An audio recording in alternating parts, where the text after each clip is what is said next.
सर्वप्रथम मोर परमेश्वर को मोर धन्यवाद दे प्रशंसा दे और देखु तो मोर ऑनलाइन माध्यम प्रत्येक मोर भाई भौणी मान को समस्ते प्रेज द लॉर्ड नमस्कार। आशा करे आपण मैंने समस्ते प्रभु दया आशीर्वाद भल थे। आसतु एवं गोटे टॉपिक आम आलोचना करा आज प्रभु दया कले। आसतु आम देखा गोटे विषय आम अंश को नौ से अंश है ईश्वर को जानवा ये जीवन सबुठ महत्वपूर्ण विषय अटे। चलते यही अंश आम देखा परमेश्वर कौन कह जाऊँगी जीवन सबुठ विषय है मनुष्य माने ईश्वर को जानवा सत्य ईश्वर को जानवा सबुठ गुरुत्वपूर्ण विषय अटे। कहीं ईश्वर को जानवा अच्छी कहीं आम जो सृष्टि की देखुचु सृष्टि विषय आम अनेक जाचु अनेक विषय आम जाचु अनेक प्रधानमंत्री विषय जाचु अनेक नेता मान विषय जाचु आम अनेक क्रिकेट खेलाड़ी माने फिल्म हिरो मान विषय जाचु अनेक महात्मा गांधी विषय जाचु सुभाष बोस विषय जाचु अनेक अनेक विषय आम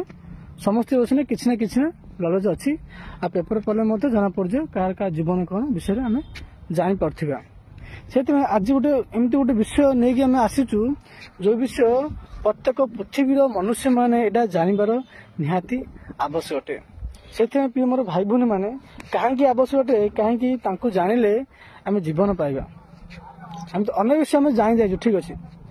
पृथ्वी अनेक विषय जाचु आम कौ माछ केमिति कौ पशु केमिति कौ पहाड़ केमिति आम अनेक विषय रिसर्च अनेक विषय ज्ञान बुद्धि अच्छी आम चिंताधारा आम अनेक विषय आम जानी पारिछु किंतु वास्तव हेले कह गले जी आमको सृष्टि करिछि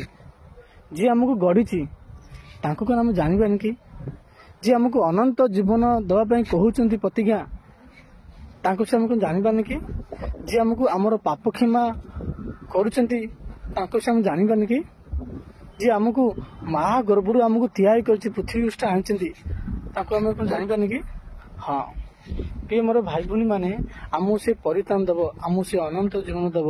आमको से क्षमा देवे बोली कहते आमको से प्रेम करुचंती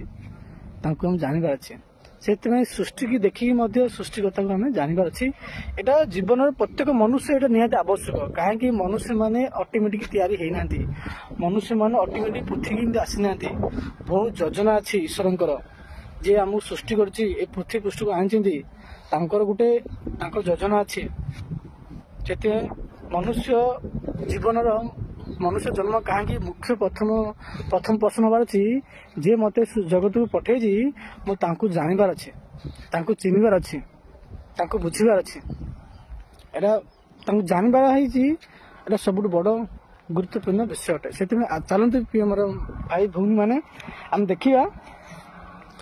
दानिएल पुस्तक आम पढ़ी चलतु दानिएल पुस्तक तार 11 अध्याय तार 32 पद आम देखु स्क्रीन लगी देखो ए लिखाई देखु मात्र जो लोक मैंने अपना परमेश्वर को जानती से माने बलवान हेबे और महत कर्म करिवे आमेन। देखो ये मोर मंडली इठे दानिएल पुस्तक 11 तार 32 लिखाई मात्र जो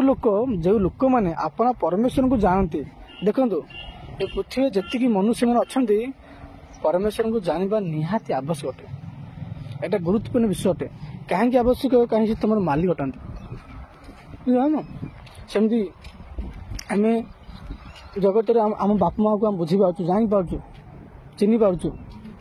समस्त विषय नॉलेज अच्छी किंतु ठीक अच्छे किंतु आम प्रकृत कथा ईश्वर को जानवर अच्छे सृष्टि केमी तैयारी गला